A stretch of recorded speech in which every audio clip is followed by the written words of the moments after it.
Nag-iisang kaibigan na totoo. Yan ang tingin ni Ella sa kanyang kababata na si Mina. Isang babaeng palaging nakasuporta sa kanya, ngunit ang hindi niya alam ay may itinatago itong galit sa kanya. Dahil sa labis na kainggitan ni Mina, nagawa niyang siraan ang kaibigan at magpasakop sa mahika na magbibigay kasikatan sa kanya upang maging mas angat kay Ella. May mas masakit pa nga ba sa katotohanan na ang taong pinagkakatiwalaan mo ang siyang sisira ng wagas sa'yo? Imumulat ka sa katotohanan na ang pinakamasakit na pagtataksil ay manggagaling mismo sa taong itinuring mong nag-iisang kakampi. Hala, nakakatuwa naman. Iniimbitahan ako ni Marcos na lumabas kami bukas. Alam mo naman na crush ko siya, di ba? Ano sasabihin ko sa kanya? Tingin mo ba, maniligaw na siya sa akin? Pansin ko kasi noon pa lang na may pagtingin din siya sa akin eh. Mamaya mo na lang sagutin ang tanong niya. Dapat pag-isipan mong mabuti. Alam mo naman na sikat sa campus natin yung si Marcos. Mamaya pinagtitripang ka lang yan eh. Ayoko naman na makita kang umiiyak dahil lang sa lalaki. Baka mabatukan pa kita. Mukha namang matino siya. Saka noon pa man kilala natin siya, di ba? Wala naman akong narinig na issue niya. Ang bait niya kaya. Naaalala ko pa nung doon pa sila nakatira sa tapat ng bahay namin. Hindi ba? Nakakalaro natin siya ng mga bata pa tayo. Alam mo, marami kang hindi nalalaman. Naririnig ko nga sa mga tao sa campus na babaero yang si Marcos. Alam mo ba nakabuntis siya noon, tapos hindi niya pinanagutan. Saka, iba-iba ang babae niyan kada linggo. Huwag ka na makisama sa kanila. Piliin mo naman yung mga lalaking dinedate mo, kasi kung sino-sino na lang sinasamahan mo lumabas. Hindi naman ako nakikipag-date sa iba. Saka, mukha namang hindi ganong klase ng tao si Marcos. Subukan ko na lang. Coffee date lang naman eh.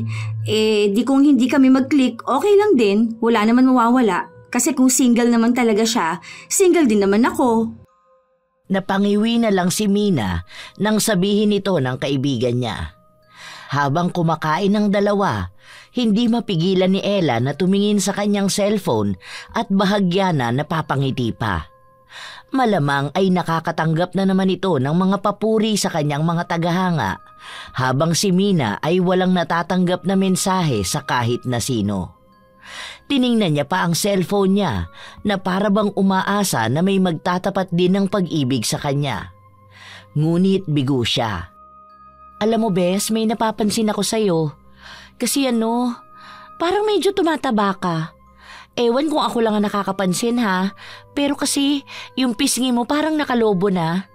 Dapat iwasan mo na mag-ipit ng ganyan. Isa pa nagmumukha kang bruha sa buhok mo. Bakit kaya hindi ka magpagupit? Hala, totoo ba? Paano kaya to? Pakiramdam ko nga, nitong mga nakaraang araw na parang bumibigat ang timbang ko. Ang pangit ba tingnan? Nakakahiya naman. Baka mamaya ma-turn off sa akin si Marcos. Sobrang halata ba? Pumapangit ba akong tignan kapag mataba ang pisngi ko? Oo eh. Hindi ko lang talaga pinapansin kasi baka ma-offend ka. Pero para ring nagmamantika ang mukha mo. Wala ka bang ginagamit? Parang ang tumanda ka tingnan eh. Dapat mas inaalagaan mo ang sarili mo. Para ka na tuloy losyang wala ka pa namang anak.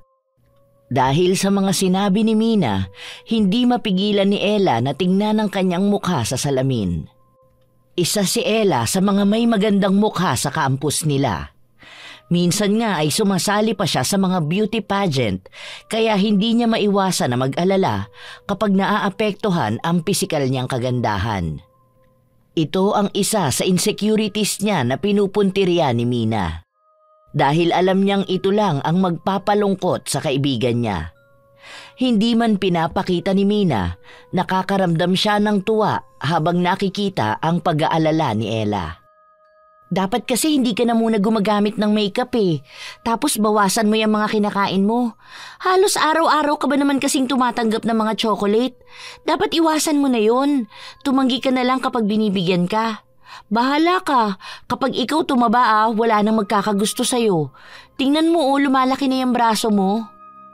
Paano kaya to? Hindi ko naman kasi matanggihan sila kapag nililibre ako o binibigyan nila ako ng pagkain. Hindi ko naman alam na mabilis akong tataba. Paano kaya to? May laban pa naman ako ng pageant next month. Naku po. Bahagyang napangiti si Mina habang nakikita niya ang kaibigan niyang problemado at aligaga sa mga sinasabi niya. Kahit naman hindi ito nakikita ni Ella sa kanyang mga mata, naniniwala siya sa sinasabi ng kanyang kaibigan. Hanggang sa makauwi sila ay problema pa rin ni Ella ang mga sinabi sa kanya ni Mina. Tila ba nakatanim sa utak niya na tumataba siya, kaya gano'n na lang din ang tingin niya sa kanyang sarili. Hanggang kinabukasan, bukang bibig ito ni Ella. Bes, sure ka ba na halatang tumataba ako? Tingnan mo nga dito sa salamin. Medyo worried kasi ako eh. Magkikita pa naman kami ni Marcus. Nag-oo ka na pala sa kanya? Kailan naman kayo magkikita? Mamaya nga sana. Hindi muna ako sasabay sa'yo na umuwi.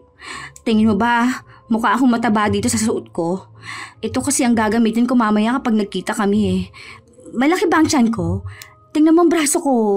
Hala, mukhang ang lapad ng mga binti ko. Nakakahiya naman.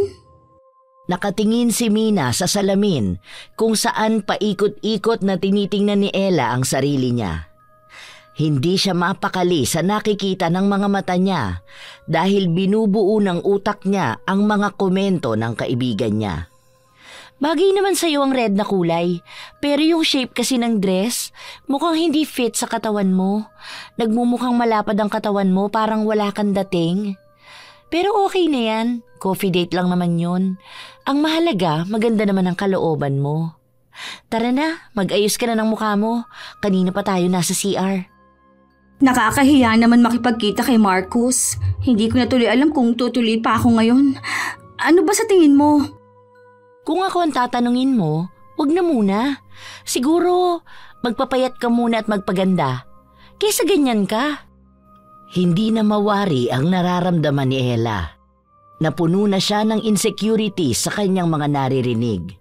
Pakiramdam niya ay unti-unti siyang pumapangit sa harapan ng salamin. Ilang diskusyonan pa ang nagawa nila ni Mina bago siya nagdesisyon na ituloy na ang pakikipagkita kay Marcus. Nakakaramdam din ng hiya si Ella kung kakansilahin niya pa ito dahil nag-aabang na sa kanya ang binata.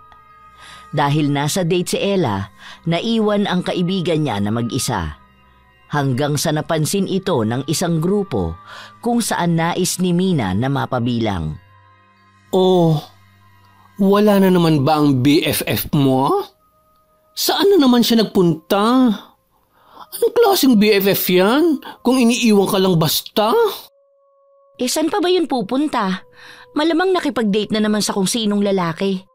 And FYI, hindi ko siya BFF. Siya lang ang lapit ng lapit sa akin. Kung alam mo lang, naku, ayoko na nga siyang makausap eh. Alam mo ba na sobrang arte niya? Akala mo naman kung sino siyang super ganda. Saka masyado siyang maraming lalaki na kinakausap. Ewan ko na lang. Baka sa susunod niyan magpalaglag na naman siya. Gaganapan na naman niya ang pagiging dalaga ko, no? Ay! True ba yan na nagpalaglag ang BFF mo? Kailan yun nangyari? Bakit hindi naman nalata sa kanya nang malandi siya? Maya-maya gawa-gawa mo lang yan, ha? So, ano nga? Mahahalata mo ba sa isang tao kung malandi siya? Natural na sa kanya yun. Hindi mo ba pansin na hindi naman siya ganong katalino pero palagi siyang pasado? Minsan nga nauuna pa yan umuwi kasi nakikisabay sa mga prof dito. Alam mo na kung anong gagawin nilang milagro. Mukha lang yun mahinhin. Santa-santita lang. Panggap-panggapan lang na matinong babae pero napakaraming baho. Mukhang aabutin tayo ng magdamag kapag sinabi ko sa inyo isa-isa. Ay, go girl! Sabihin mo isa-isa, handa ako mag-overnight dito. Basta pagdating sa mga chismis, hindi ako magpapahuli. Go!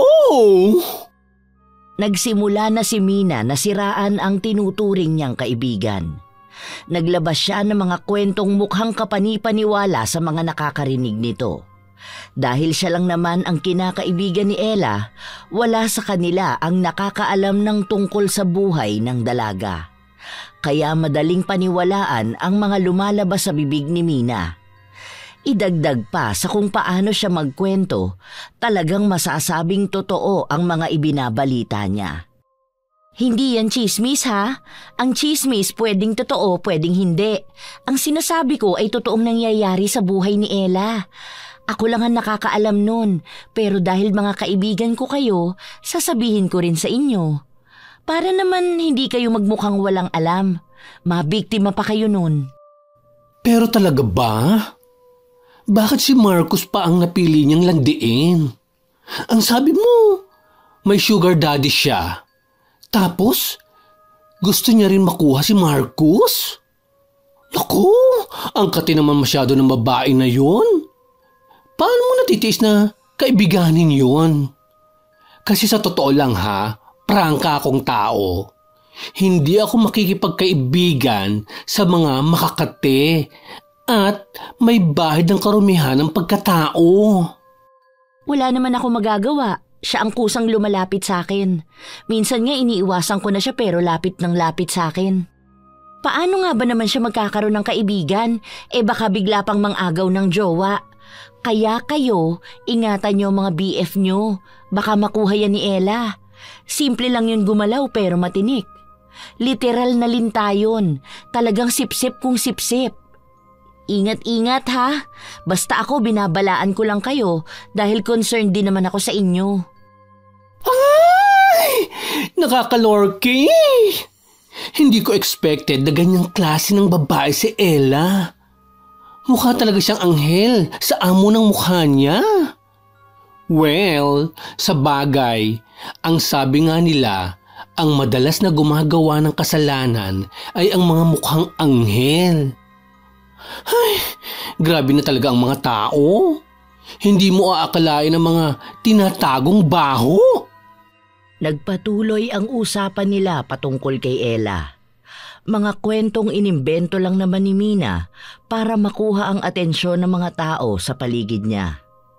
Nang matapos makipagkwentuhan ni Mina ay umuwi na rin siya. Magaan sa pakiramdam niya kapag may mga masasamang sinasabi ang mga tao sa kanyang kaibigan. Wala naman siyang pakialam dahil siya lang naman ang nakakarinig ng mga yon. Wala rin namang magtatangka na magsabi kay Ella ng mga pinakalat niya dahil mas pinaniniwalaan siya ng kaibigan niya kaysa sasabihin ng ibang tao. Kaya panatag ang kalooban ni Mina na kaya niyang malusutan kung sakali man na may magsusumbong kay Ella. Kinabukasan, magkasabay na pumasok ang dalawa. Kumusta? Anong nangyari sa date niyo? Naging masaya ka naman ba? Ayun, ang saya niya kasama. Ang funny niya pala kausap. Then, confirmed ko na rin na single siya. Sa katunayan, nanliligaw na nga siya sa akin. Sasagutin ko to sa mga susunod na buwan. Ito na yun. Crush na crush ko pa naman siya dati. Tapos, alam mo ba, nawala akong ibang narinig sa kanya kundi puro compliments. Nanonood pala siya ng mga pageants ko. Tapos, manonood din siya next month. Mas lalong araw akong gumaganda. Nag-congrats pa nga siya dahil nanalo ako last pageant ko, diba? Tapos bagay daw sa akin ang suot ko kahapon. Sus, naniwala ka naman sa sinabi niya. Ganyan talaga ang mga lalaki. Sa una lang yan magiging ganyan sa'yo. Mag-ingat ka dyan sa lalaki na yan ha. Alam mo naman na ang gusto ko lang maging maayos ka. Suportado ako sa lahat ng gusto mo. Pero mukhang ikaw ang hindi naniniwala sa akin. Tapos tingnan mo pa yung mukha mo, ang daming tigyawat. Hindi naman daw ako mukhang mataba. May mga tigyawat talaga ako ngayon kasi magkakaroon na ako eh. Mawawala rin naman tong mga to, saka iniingatan ko naman ang sarili ko. Diba, may parating akong pageant. Ewan ko, pero sige, ikaw ang bahala. Buhay mo naman yan eh. Basta sinabihan na kita tungkol kay Marcus. Huwag ko lang malalaman na sinasaktan ka niyan dahil kung hindi, malalagot talaga siya sa akin. Ayoko nasasaktan ng BFF ko ha. Sabihan mo lang ako kapag may problema. To the rescue ako. Salamat, Bes. Mabuti nilang talaga may kaibigan akong katulad mo. Alam mo, para na talaga tayo mag-sister, no? Ang tagal na natin na magkaibigan, kaya ayoko na rin maghanap ng ibang magiging kaibigan kasi mamaya pinaplastic lang nila ako. Hindi katulad mo na prangka magsalita. Love you, Bes. Ang swerte ko dahil nagkaroon ako ng kaibigan na katulad mo. I love you too, Bes. Tara na, bilisan na natin maglakad. Baka anong oras na tayo makapasok sa klase. Mamaya na yung drama-drama natin. Naglakad ang dalawa papasok sa campus. Nakakaramdam ng irita si Mina sa tuwing nakikita niya ang mga kalalakihan na tumitingin kay Ella. Para bang siya na lang ang natitirang babae sa mundo para pagpantasyahan ng lahat. Umiira pa si Mina habang dinadaanan nila ang mga kalalakihan. Nagpapatuloy ang araw nila at walang ibang bukang bibig si Ella kundi si Marcus, nakabibigay lang din sa kanya ng bulaklak. Mas lalong naiirita rito si Mina, ngunit hindi niya pinapahalata. Ayaw niyang ipakita na naiinggit siya sa mga regalong natatanggap ng kaibigan niya. Dahil kahit minsan, hindi siya nakatanggap ng mga ganito. Mas madalas na siya pa ang taga-bitbit ng mga regalong hindi kayang bitbitin ni Ella.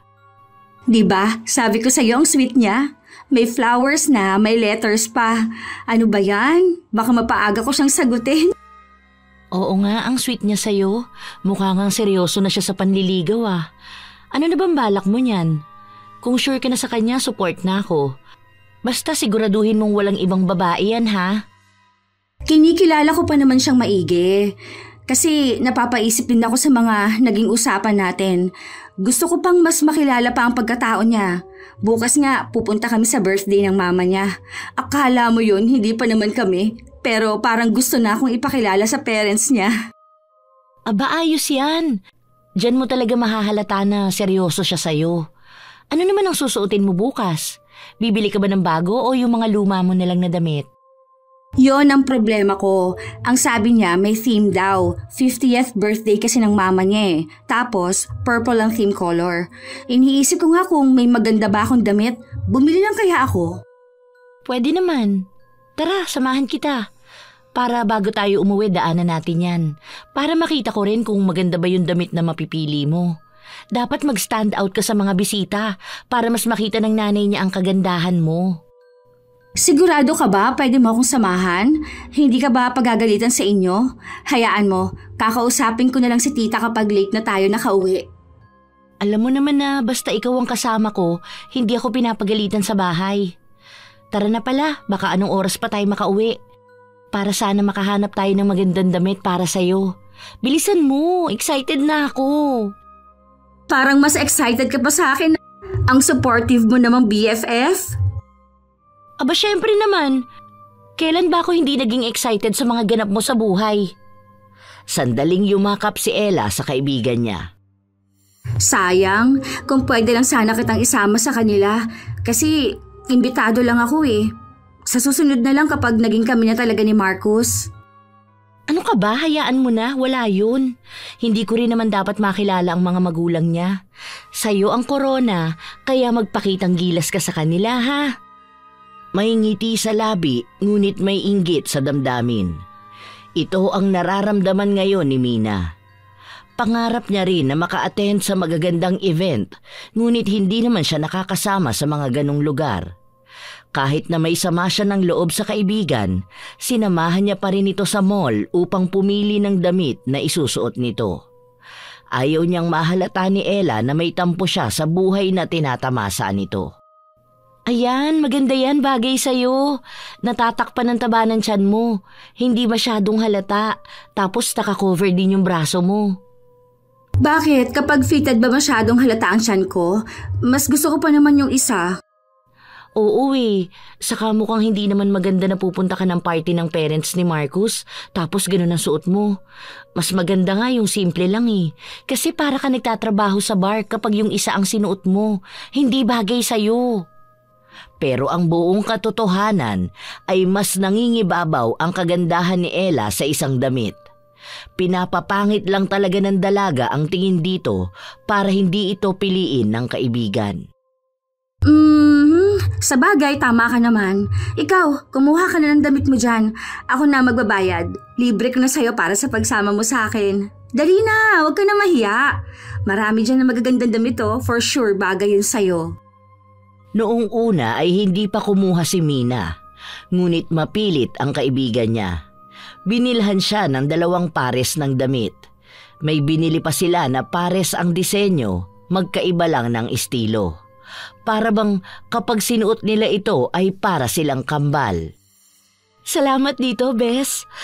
The best ka talaga. Ginastusan mo pa talaga ako. Ano ka ba? Wala yon. Sa susunod na gala natin, suotin mo yung isang binili natin. Para twinny tayo. Ang cute siguro tingnan yan, parang tayo magkapatid, ano? Mahahalata talaga na mag-BFF tayo. Parehas pa tayong maganda. Parang mas excited akong suotin yung parehas tayo kaysa sa dress ko sa party. Oo nga eh. Ang ganda nun. Salamat ulit ha. Sana masuot na natin yon para maipakita natin kung gaano tayo kaganda. Nagpapatuloy ang mga araw kung saan nagiging abala na rin si Ella sa pakikipag-date kay Marcus. Kaya napapadalas na naiiwang mag-isa si Mina. Ayaw niyang sumama sa kaibigan niya dahil doon lang napapamukha sa kanya na para bang walang taong nagkakagusto sa kanya. Mas lalong nagbibigay ito ng galit sa kanyang dibdib. Habang naglalakad si Mina, napansin niya ulit ang mga bago niyang barkada. Ang mga kaibigan niya na makakasama sa paninira kay Ella. Hoy, Leslie! Nandyan lang pala kayo. Alam niyo bang kanina ko pa kayo hinahanap? Bakit kung saan kayo nagpupunta? At bakit mo naman kami nahanap, BFF ko?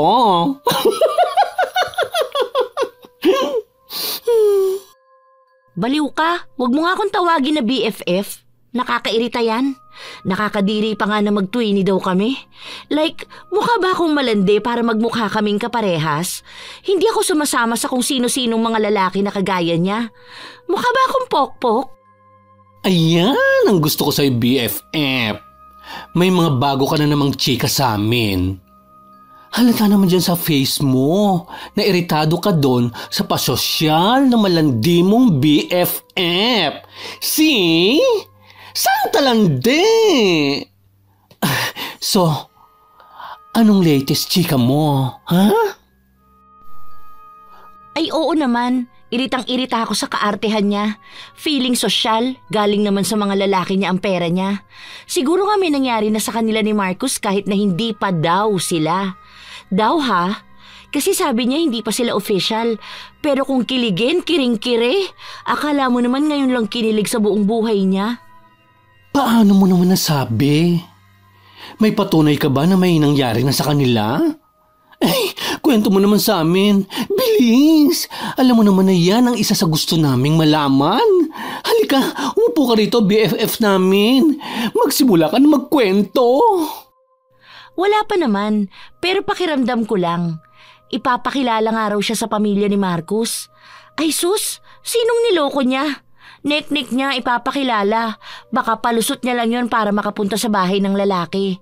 Imposible naman maging proud si Marcus sa kanya na maging girlfriend siya. Sa dami na ng mga lalaki na naikama siya. Ay, feel ko ang luwag na niya. Alam niyo ba na may mga skandal pa yan? Hindi ko lang makuha eh.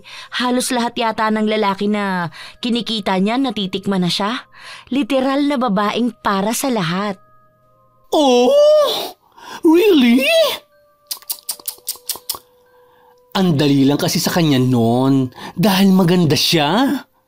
Ang sexy niya pang manamit. Kaya nga, madali siyang nakakaakit ng mga boys. Sandaling natawa si Mina sa sinabi ni Leslie.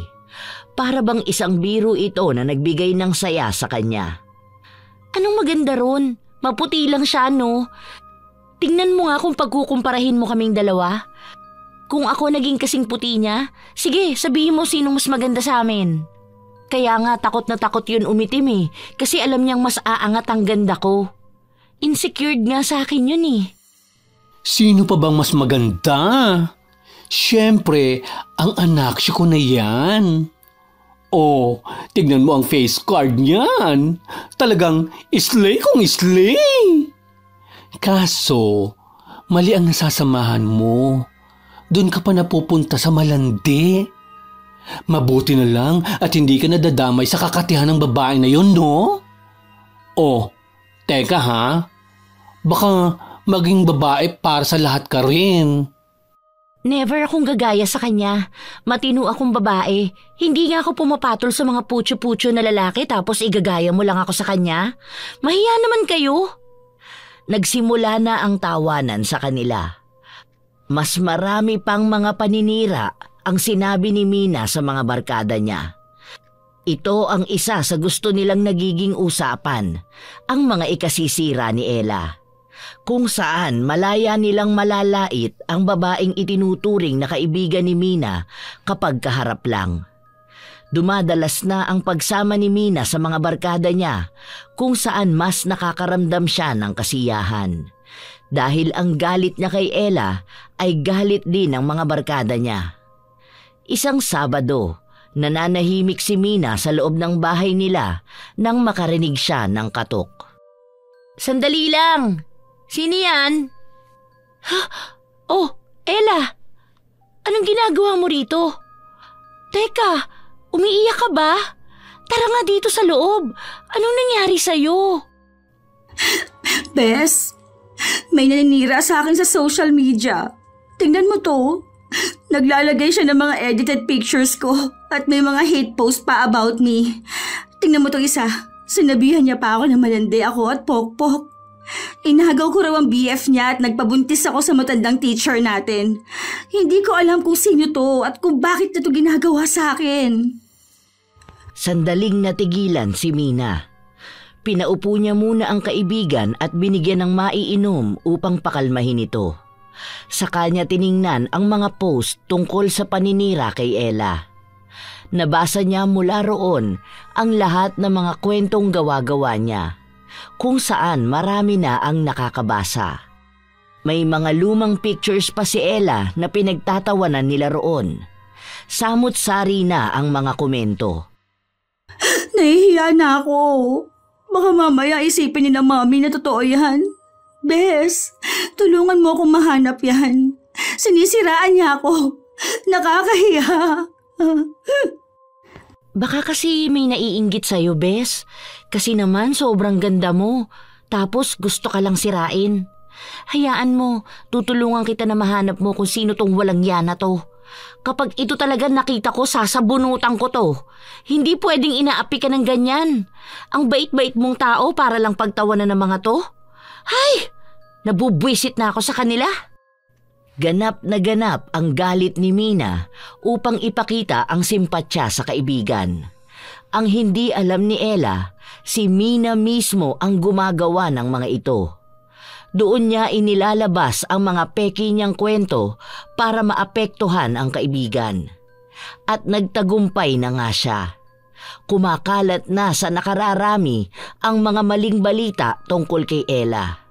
Marami na ang naiinis sa kanya at ang mga galit na yon ang tunay na kasiyahan ni Mina.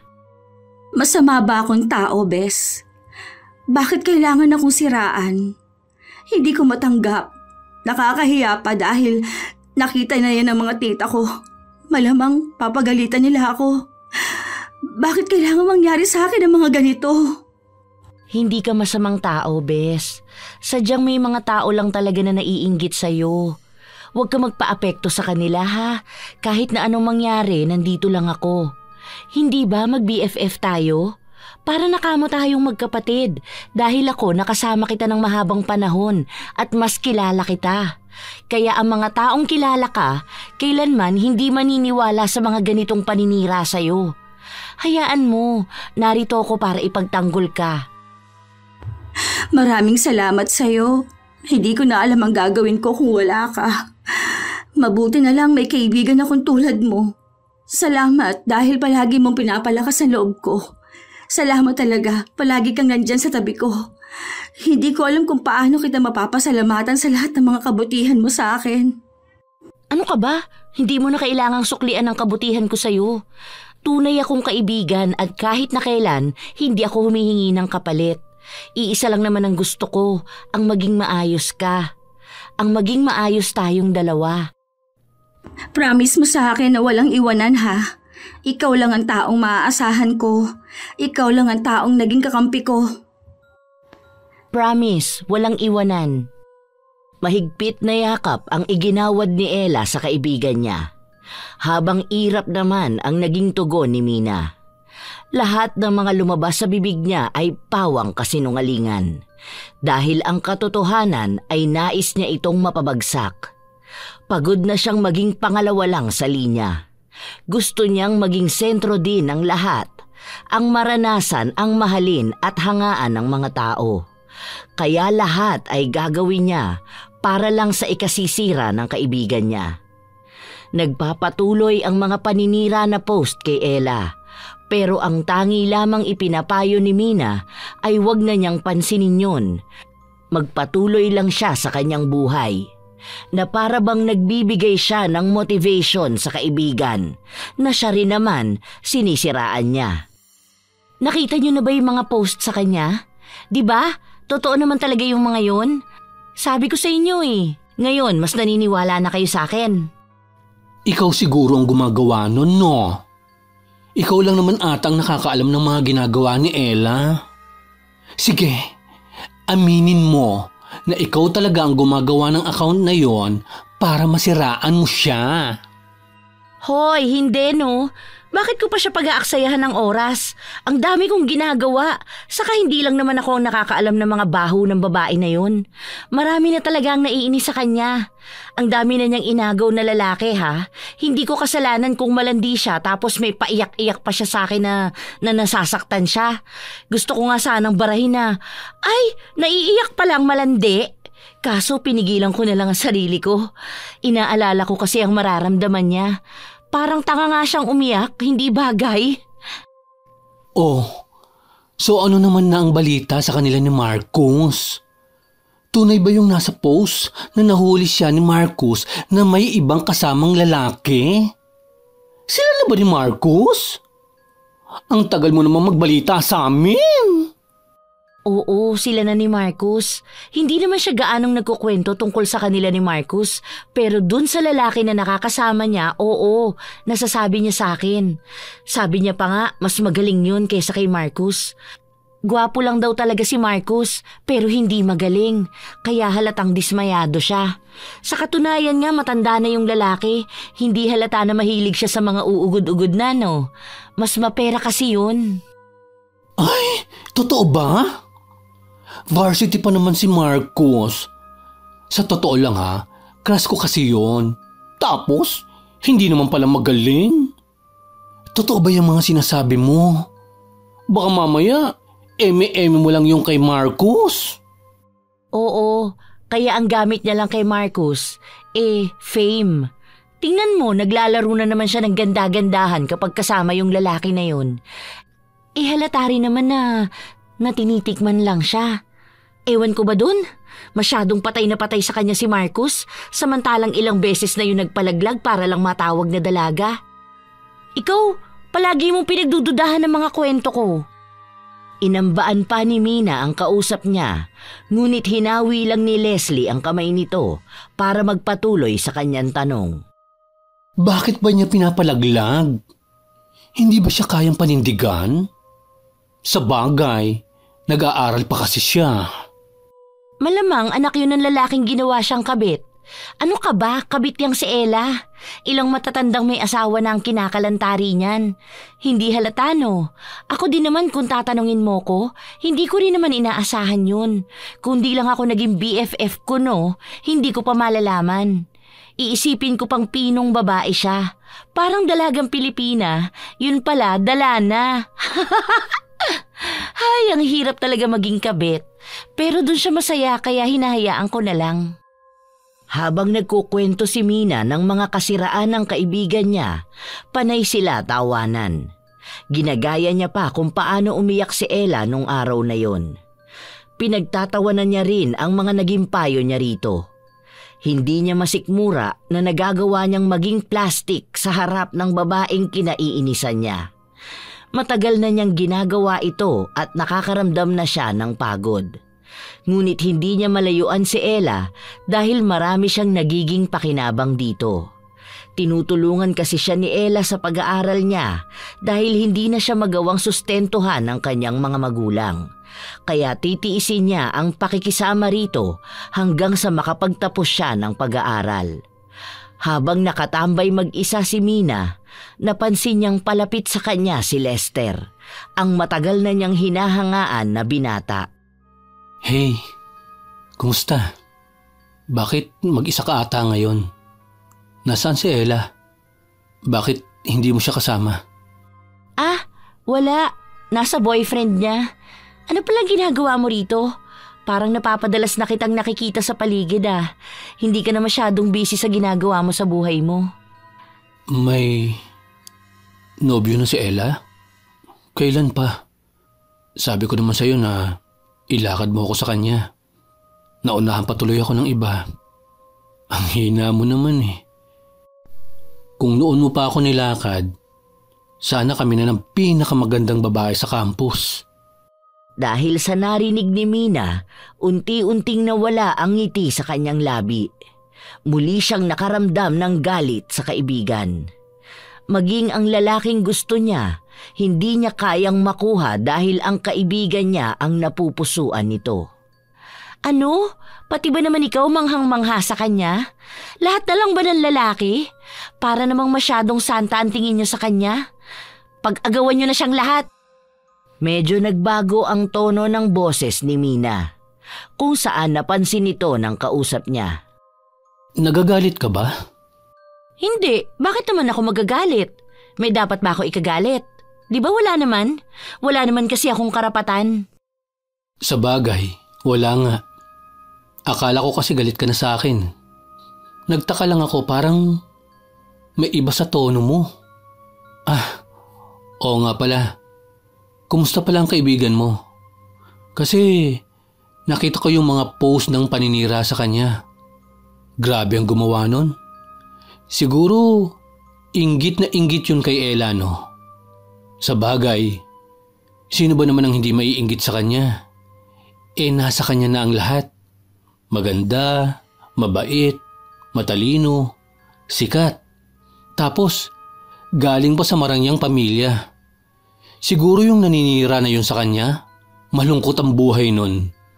Baka walang nagmamahal, ganun.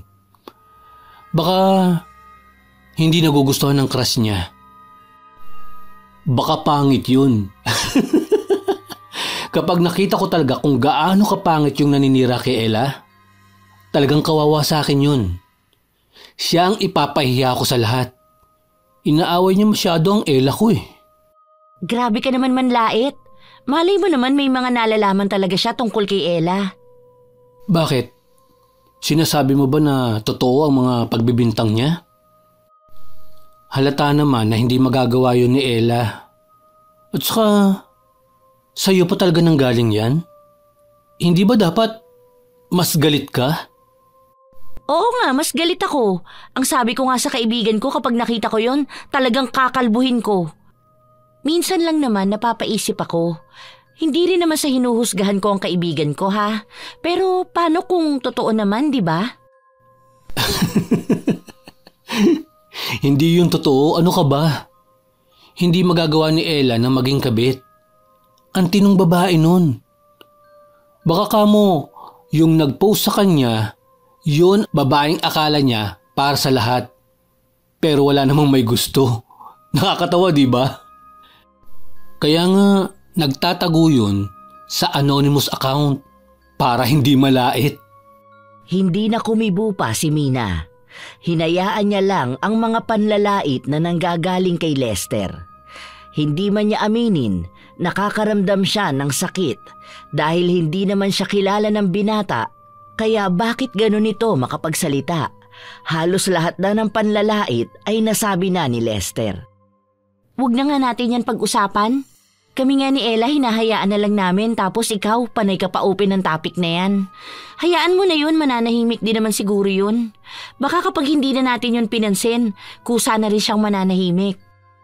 Sa bagay, sige, una na ako. Wala naman pala si Ella eh. May nobyo na pala siya. Mag-aabang na lang ako kapag naghiwalay na sila. Balitaan mo ako ha. O sige, ingat ka sa pag-uwi mo. Walang amor na naramdaman si Mina sa kanyang crush. Para bang kinakausap lang siya nito dahil lang sa kaibigan niya. Kahit naman noon pa man, kinakausap lang siya ng mga lalaki kapag patungkol ito palagi kay Ella. Kaya nga madalas ay nais niyang wala ang kaibigan sa tabi niya para maging malaya naman siyang makakilala ng ibang tao sa buhay niya. Hindi palaging konektado sa kaibigan. Puro na lang Ella. Wala na akong ibang narinig kundi Ella, Ella, Ella. Pati ba naman ang crush ko, siya pa rin ang gusto? Hay, bakit ba kahit anong paninira ko sa kanya, hindi ko siya magawang tapatan? Nakakainis na! Padabog na umalis si Mina sa kinauupuan niya. Dahil mag-isa lang naman siyang uuwi, nagpasya na siyang maglakad. Habang naglalakad siya, puno ng sama ng loob ang nararamdaman niya. Hanggang sa matapat siya sa isang tindahan na bago lang sa paningin niya. May mga herbal, kandila, medalyon at sari-saring kakaibang tinda ang matandang babae. Ano yan? Bakit may mga ganyan ka?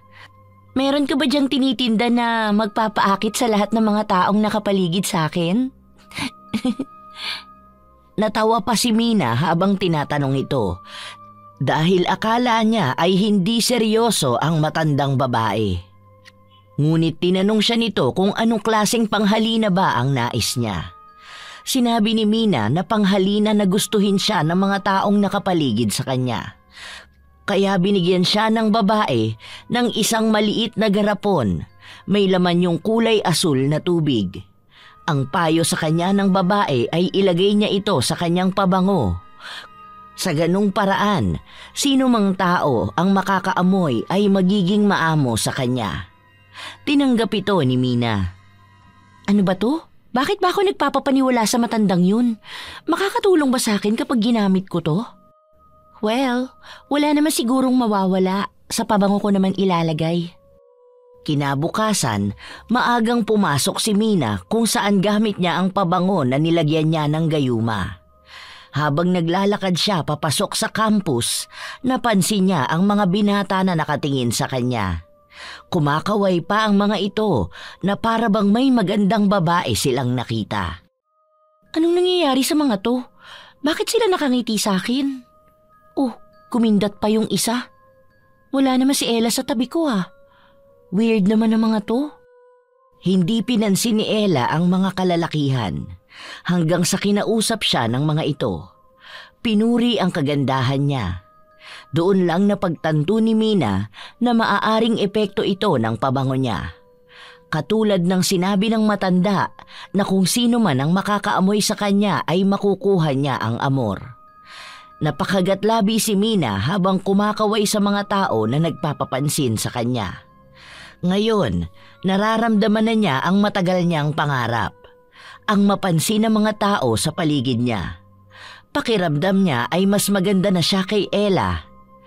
Sinubukan ni Mina na lapitan si Lester upang ipaamoy rito ang kanyang pabango. Hey, Lester! Saan ka pupunta ngayon? Hi. Sa library. Ikaw? Doon din. Gusto mo ba sabay na tayo? Bakit ba nauutal ka para kang tanga? Sure ka ba? Sige, kung hindi naman nakakahiya sa'yo. Ang dami mo kasing manliligaw. Baka magalit sila sa akin. Nahihiya talaga akong kausapin ka. Baka kasi hindi mo ko pansinin. Parang tanga to. Baliw ka ba? Bakit naman sila magagalit sa'yo? Saka wala silang panama sa'yo, no? Alam mo bang matagal na kitang crush? Nakakahiya naman umamin kasi alam kong si Ella ang crush mo. Kaya nga palagi mo siyang hinahanap sa akin, di ba? Sinadya ni Mina na umamin dahil alam niyang sakop na ng mahika niya si Lester. Tinitingnan niya kung hanggang saan ang kayang gawin ng gayuma para sa kanya. Nabakas ng dalaga ang tuwa sa mga mata ni Lester na para bang matagal na niyang hinihintay na marinig ang mga salita na yon mula sa kanya. Talaga ba, Mina? Gusto rin kita matagal na. Hindi ko gusto si Ella. Sa katunayan, ginagamit ko lang siya para mas mapalapit ako sa'yo. Ginagawa ko lang siyang dahilan para makausap ka. Pakiramdam ko kasi hindi mo ko papansinin. Okay, sige. Tayo na. Girlfriend mo na ako ngayon. Ha? Sigurado ka ba? Wala nang bawian yan, ha? Akin ka na talaga. Hay, oo nga, sa'yo lang ako. Hindi na ako magpapapilit pa, no? Grab the opportunity, ika nga. Sobrang saya ni Mina sa mga nangyayari sa kanya. Sinasamantala niya ang paghanga sa kanya ng mga taong nakapaligid sa kanya. Para bang kaya niyang kontrolin ang mga ito. Dumami rin ang mga tagahanga niya. Ang mga taong baliw na baliw noon kay Ella, sa kanya na ngayon nababaliw. Hanggang ang posisyon niya ay napunta na kay Ella. Naging anino na lang niya ang dating kaibigan. Grabe, ganito pala kasayahang maging sikat. Ang dami nilang lumalapit at kumakausap sa akin. Sandaling natigilan ng dalaga nang marinig niya ang boses ng kaibigan. Mina, pwede ba tayo mag-usap kahit saglit lang? Para saan? Busy ako, aalis kasi kami ngayon ng friends ko. May party kaming pupuntahan eh. Hindi ka ba invited? Hindi eh. Saka hindi naman ako mahilig sa ganyan. Kailan ka ba pwede makausap? Kailangan ko lang kasi ng karamay. Karamay para saan? Marami kasi akong ganap ngayon. Paano si Lester masyadong clingy? Gusto kami lang palagi ang magkasama. Tapos ang iba ko pang mga kaibigan. Mahalaga ba yung gusto mong pag-usapan natin? Kasi kung hindi, ayoko mag-aksaya ng panahon para dyan. Miss na rin kasi kita. Napapansin ko kasi na napapadalas ka sa mga bago mong mga kaibigan. Baka naman pwede tayong ulit mag-bonding. Magkwentuhan lang tayo, ganon. Kwentuhan? Bonding? Ang boring naman yan. Tayong dalawa lang ba? Dati na nating ginagawa yan eh. Hindi ka ba nagsasawa sa ganon? Nagsasawa ka na ba na maging kaibigan ako? Ano bang drama yan? Wala akong panahon sa mga ganyan ngayon ha. Nakita mo naman na ang ganda ng ayos ko kasi magandang lugar ang pupuntahan ko. Alam mo ba ang ibig sabihin nun? Dapat maging masaya ako. Pero anong ginagawa mo? Mukhang hindi pa nagsisimula, sinisira mo na. Makaalis na nga bago pa ako tuluyang mabadtrip. Hindi nagsalita si Ella. Hinayaan na lang niya ang kaibigan na umalis. Dahil wala rin namang pakialam si Mina sa kaibigan, hindi na siya nag-aksaya pa ng panahon na alamin ang problema na kinakaharap nito. Hindi na niya kailangan pang lumapit kay Ella dahil ngayon siya na ang sikat sa lahat. Mas marami na ang gustong kumaibigan sa kanya. Hindi na niya kailangan pang makipagplastikan sa kahit na sino. Grabe, ganito pala kasaya ang maging isang sikat. Hindi ko na kailangan ipagpilitan ang sarili ko sa kanila dahil sila na ang gumagawa nun sa sarili nila. Ganito siguro yung palaging nararamdaman ni Ella. Kaya pala sobrang saya niya habang ako wala man lang pumapansin sa akin. Ngayon nagkapalit na kami ng sitwasyon. Magagawa ko na ang gusto ko dahil kaya ko na silang mapaikot sa mga kamay ko. Ilang sandali pa ay may kumatok sa pinto. Bakas pa ang pagtataka sa mukha ni Mina dahil wala naman siyang inaasahang bisita. Pagbukas ng dalaga, ang bumungad sa kanya ay si Marcus. May dala itong bulaklak at tila manliligaw sa kanya. Dahil sa ginawa ng binata, nabigla si Mina. Hindi niya inaasahan na siya naman ang lalapitan ni Marcus. Ang huli niyang tanda ay magkarelasyon sina Marcus at ang kaibigan niya. Maaaring ito ang dahilan kung bakit siya nais makausap ni Ella. Hindi niya muna pinansin si Marcus. Ang gusto ni Mina ay makausap muna si Ella upang masigurado na single nga si Marcus. Nakipagkita si Mina sa kaibigan niya sa dating paborito nilang lugar. Anong nangyari sa inyo ni Marcus? Hiwalay na ba talaga kayo? Pansin ko lang kasi na hindi kayo madalas nakikita na magkasama sa labas. Doon ay bumuhos ang emosyon ni Ella. Hindi niya napigilan ang sarili na maluha. Oo, Hiwalay na kaming dalawa. Hindi ko alam kung anong nangyari. Basta, bigla na lang siya nagsabi sa akin na ayaw na niya at nakikipaghiwalay na siya. Pinilit ko namang ayusin pero may mahal na raw siyang iba. Hindi ko na alam ang gagawin ko, Bes. Mahal na mahal ko talaga siya. Pero sinabi niya ba sa'yo kung sino yung mahal niya? May nabanggit ba siya sa'yo na bago niyang nililigawan? Wala nga Wala akong kilala na iba niyang nilalapitan. Ayaw na nga rin niya akong makausap tungkol doon. Tulungan mo ko, Bes. Alam ko na kaya pa namin maayos ang relasyon namin. Baka nabibigla lang siya. Hindi ko sigurado kung may maitutulong ako sa'yo, ha? Basta susubukan ko na lang. Please, alam mo naman na mahal ko siya. At masaya naman kaming dalawa Wala nga kaming naging away na dalawa. Basta bigla na lang siyang nanlamig sa akin at nakipaghiwalay. Baka kasi mahal na rin niya yung bago niya. Huwag mo na kaya siyang pilitin. Hayaan mo na lang siya magmahal ng iba. Bes, hindi naman yun ganun kadali. Kilala mo ako, kapag mahal ko, ipaglalaban ko talaga. May alam ka ba? Kilala mo ba kung sino ang bago niyang nagugustuhan? Hindi Sige, aalis na ako. Makikipagkita pa ako kay Lester. Pasensya ka na, ha? Masyado kasi talaga akong busy. Ingat ka na lang pag-uwi, ha? Nagtangka si Mina umalis, ngunit pinigilan siya ng kaibigan niya.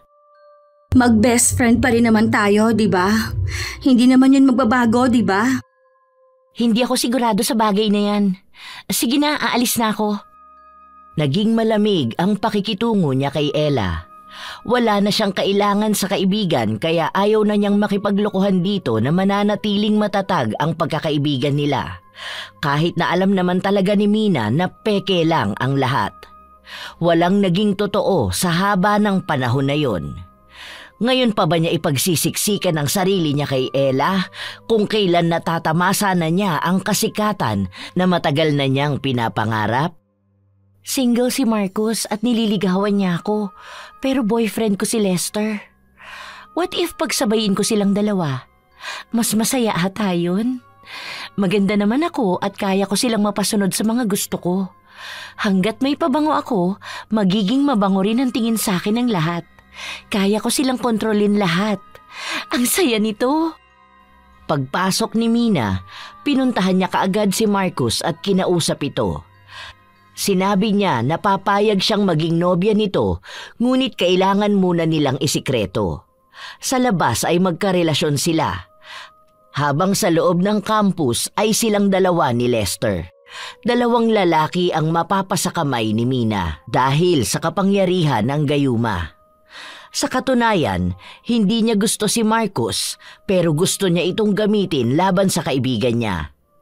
Kapag nalaman ni Ella na may bago ng girlfriend ang ex niyang mahal na mahal niya, masasaktan ito. At ang sakit na yon ang magpapasaya kay Mina. Gusto niyang makita na nagdurusa ang kaibigan niya. Habang nasa mahabang lamesa si Mina at ang barkada niya, naibalik ang usapan tungkol kay Ella. Alam mo bang parang laos na artista si Ella? Nakikita ko siya palagi na mag-isang naglalakad. Naaawa nga ako minsan sa kanya. Kaso, hindi ko nilalapitan. Natatakot ako, girl. Baka mahawa ko ng kakatihan ng babaeng yun. Ang lakas makahatak ng lungkot-lungkutan niya, girl. Ay, wag talaga.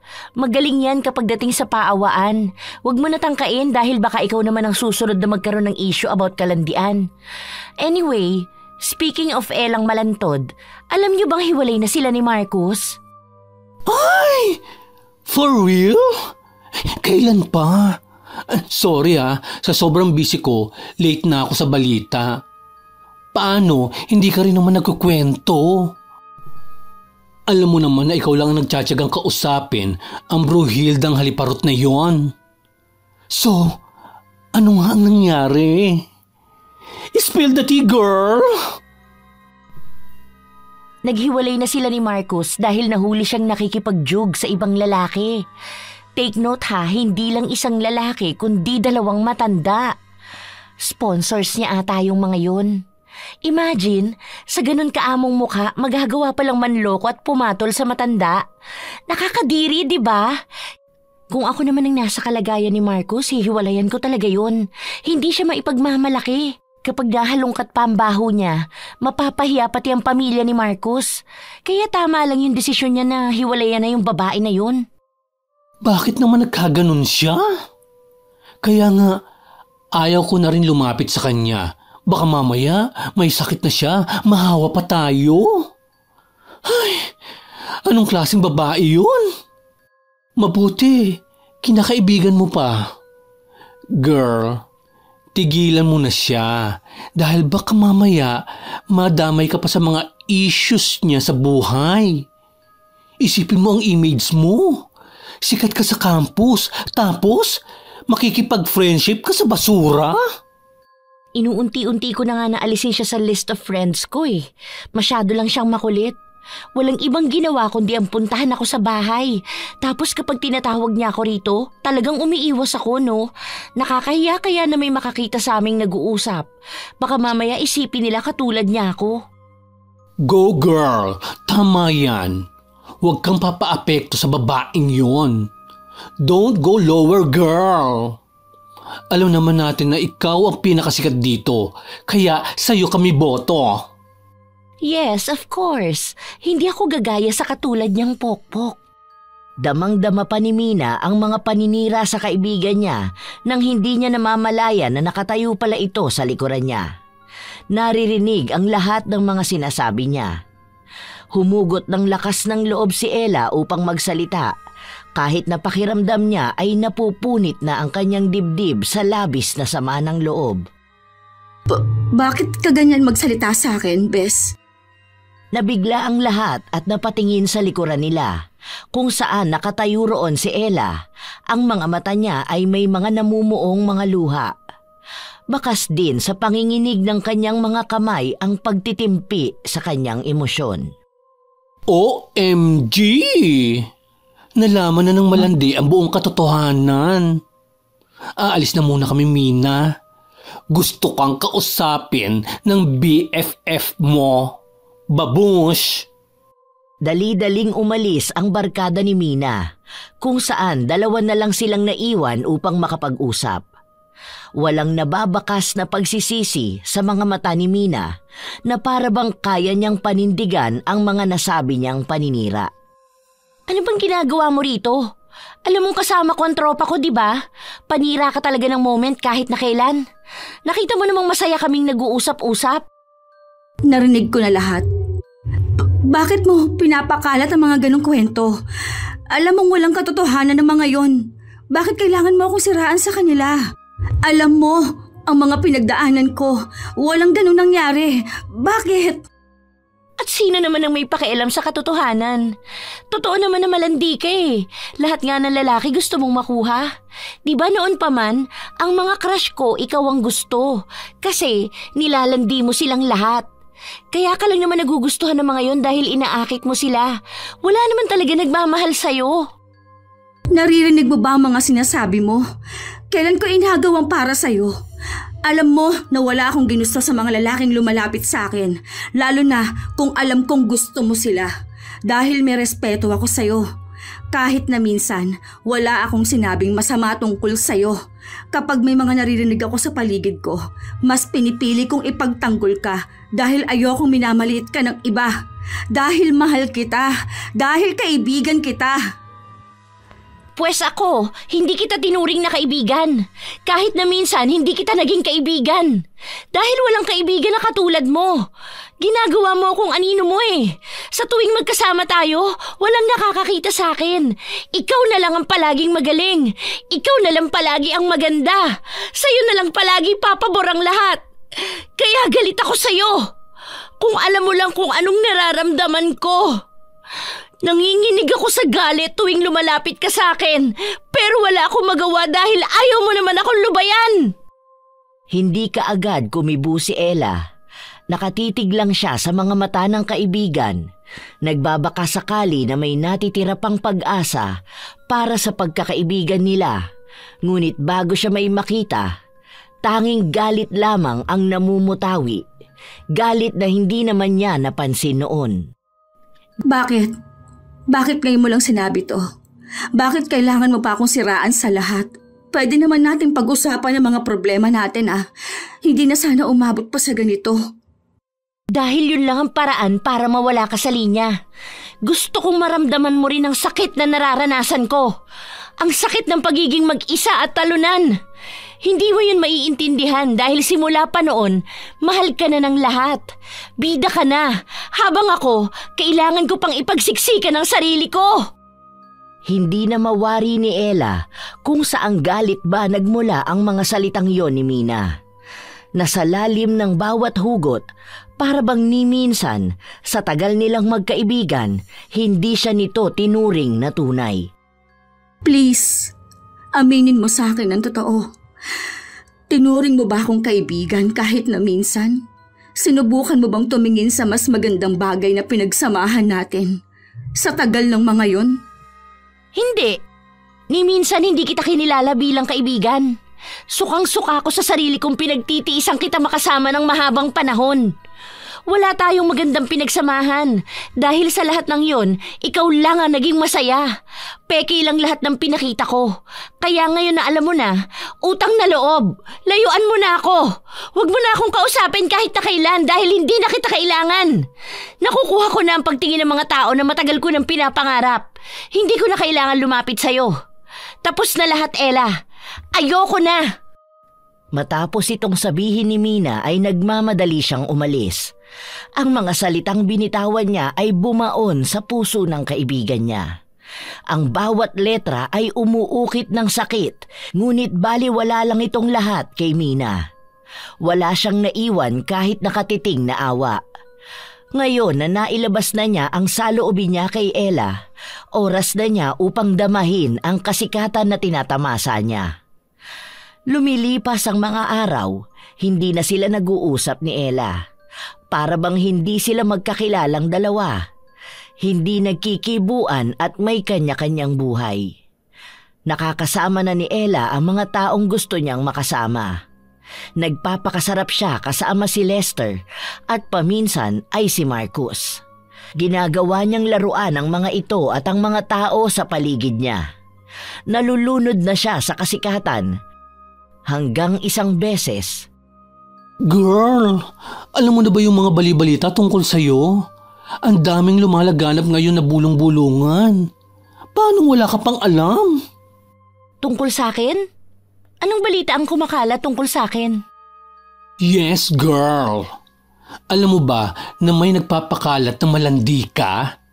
Na iba-ibang lalaki ang kasama mo. Na hindi lang si Lester ang nobyo mo. At ang balita pa, kabit ka ng isa sa prof natin. Nakita ka nga raw na pumasok sa office noon.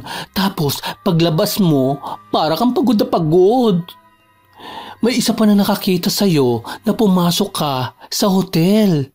Kasama ang isang matandang foreigner. Mukha ka nga raw binugaw. How so true ang mga chika na yun? Hindi kaagad nakapagsalita si Mina. Nagproseso pa sa utak niya ang mga balitang binahagi sa kanya ni Leslie. Saan yun naman nababalitaan yan? Hindi ko yun gagawin, no? Hindi naman ako malandi. May nakapagsabi pa na buntis ka ngayon. Kaso, mukhang alanganin ka kung sino ang ama. Is that true, BFF? Para kasing kapani-paniwala ang mga kwento.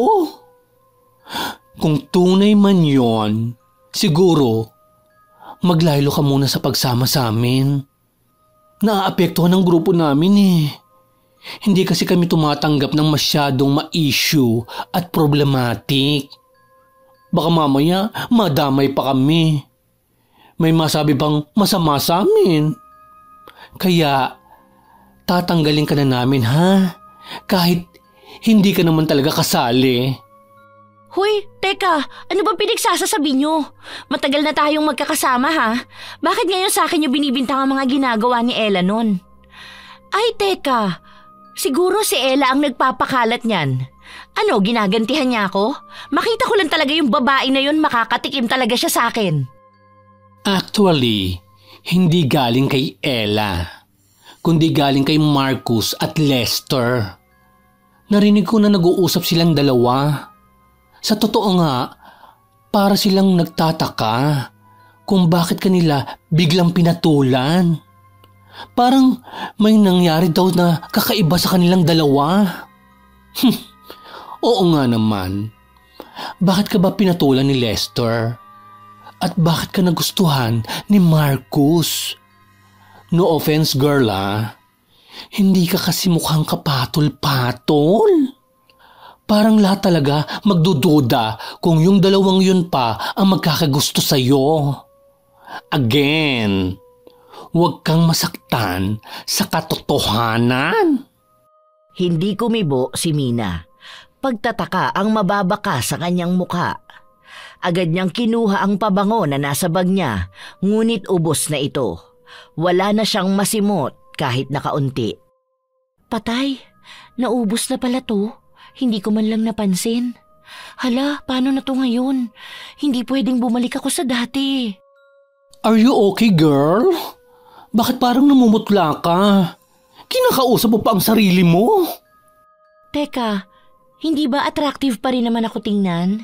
Kaya nga sikat ako rito sa campus, di ba? Tingnan niyo ako. Kaya nga lahat kayo gusto makipagkaibigan sa akin dahil gusto niyong makikapit sa kasikatan ko. Di ba? Tingnan niyo ako maigi. Seryoso ang mukha ni Mina na naging dahilan upang magtawanan ng mga barkada niya. Nakakainsulto ang mga tawa na yon na mas lalong nakapagpainit ng ulo ni Mina. Oh, bakit kayo nagtatawanan ngayon? Nakakatawa ba ang tanong ko, ha? Palibhasa, wala naman kayong mga kwenta eh. Nakikisakay lang kayo sa fame ko. Okay, sige. Kung ayaw na ninyo ako maging kaibigan, okay lang. Hindi kayo kawalan dahil maraming gustong makipagkaibigan sa akin. Naririnig mo ba ang sarili mo, Mina?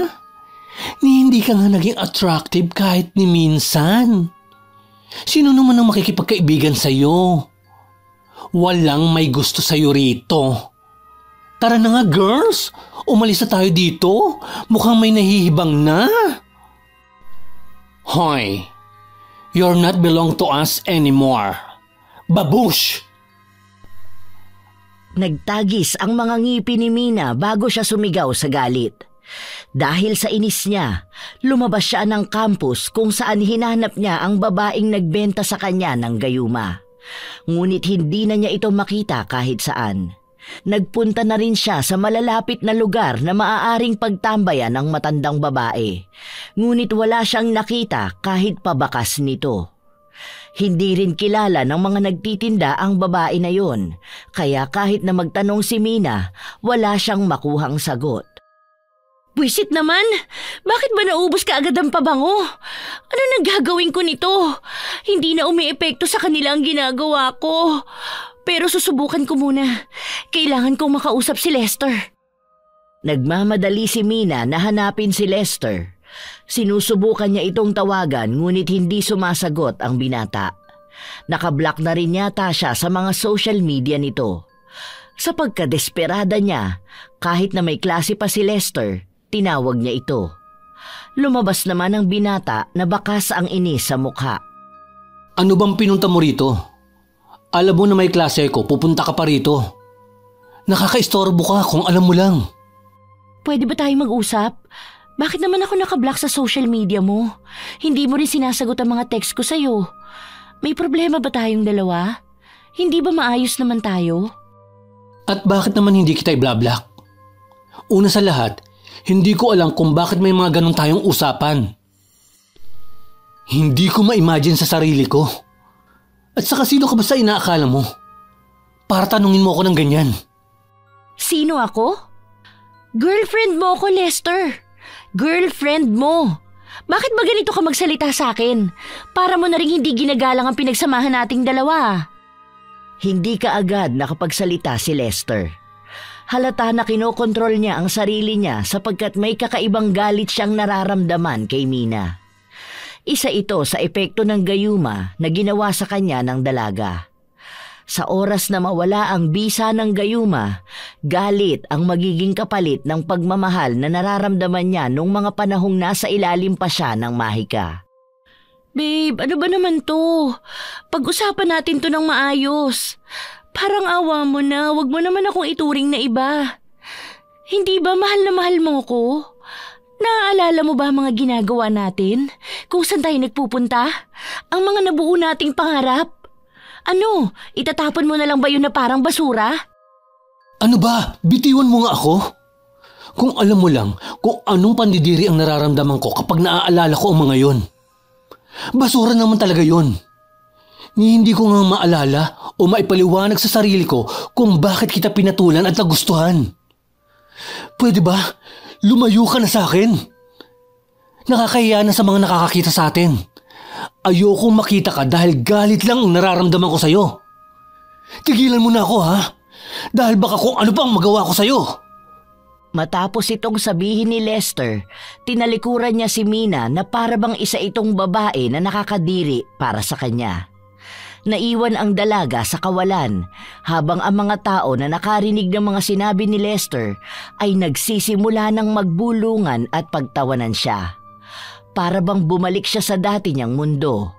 Ngunit mas kahiya-hiya ngayon dahil karamihan sa mga taong inakala niyang mga tunay na kaibigan ay siya na ring pinagmumulan ng mga maling balita tungkol sa kanya. Ngayon niya nararamdaman ang mga sakit na nararamdaman ni Ella noon. Sumunod na kinausap ni Mina si Marcos kung saan hindi siya nito kinibo. Doon niya nalaman na nagkabalikan pala sina Marcos at Ella noong nawala na ang bisa ng gayuma. Ano bang nangyayari sa akin? Bakit lahat sila nakatingin ng masama sa akin? Lahat sila pinagtatawanan ako. Ito na ba yung parusa ko? Ang dami kong naririnig ng mga maling balita tungkol sa akin. Lahat ng ginawa ko kay Ella, sa akin na ngayon bumabalik. Nagiging mas masakit pa. Nanatiling mag-isa si Mina sa paglipas ng mga linggo. Hindi man niya kinakaya ang pangmamata sa kanya ng mga tao sa paligid niya. Kailangan niyang lumaban. Wala na siyang ibang kakampi kundi ang sarili niya. Isang hapon, habang pauwi si Mina, muli niyang nakita ang matandang babae. Teka, ikaw yung matandang nagbigay sa akin ng gayuma. Bakit ganun ang nangyari? Bakit lahat ng naaapektuhan ng gayuma nagagalit sa akin? Anong ginawa mo? Pinaparusahan mo ba ako? Ipinaliwanag ng babae ang tungkol sa gayuma na ginamit ni Mina. Doon niya napagtanto na simula pa lang ay may mali na talaga. Nalason siya ng sarili niyang kagustuhan kung saan inakala niya na ang mahika na yon ay magtatagal, na ito ay pangwalang hanggan. Nilamon siya ng ambisyon niyang lumamang sa iba at maging angat sa sinuman. Ito na ang kapalit ng mga gawa niya. Pinilit niya ang mga tao sa paligid niyang gustuhin siya. Kaya sa pagkakataong ito, kailangan niyang tanggapin ang kapalit nito.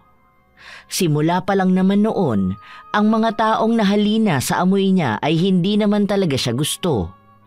Iisang tao lang ang nanatili sa kanya noong mga panahon na inaayawan siya ng lahat, ngunit ito ang tao na inayawan niya noong ginugusto na siya ng nakararami. Sa pagtatantong ito ni Mina, alam niyang huli na ang lahat dahil nakagawa na siya ng mali sa kaibigan niya. Hindi na niya kayang bawiin itong lahat. Habang lumilipas ang mga linggo, mas lalong pinapamukha kay Mina ang pagkakamali niya.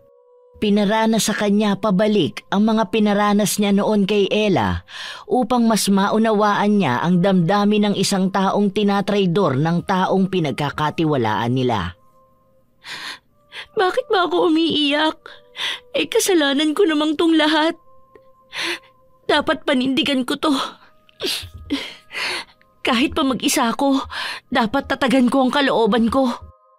Habang mag-isa si Mina na nakaupo sa ilalim ng puno, naramdaman niyang may tumabi sa kanya. Hindi na niya kailangan lingunin kung sino ito dahil sa boses pa lang, Kilalang kilala niya na ito. Bakit mag-isa ka lang? Gusto mo ba ng tubig? Baka nauuhaw ka na, ang init pa naman ng panahon. Ang alinsangan ano? Kaya maganda talaga kapag may masisilungan ka. Anong ginagawa mo rito? Hindi na tayo dapat nag-uusap. Layuan mo na ako.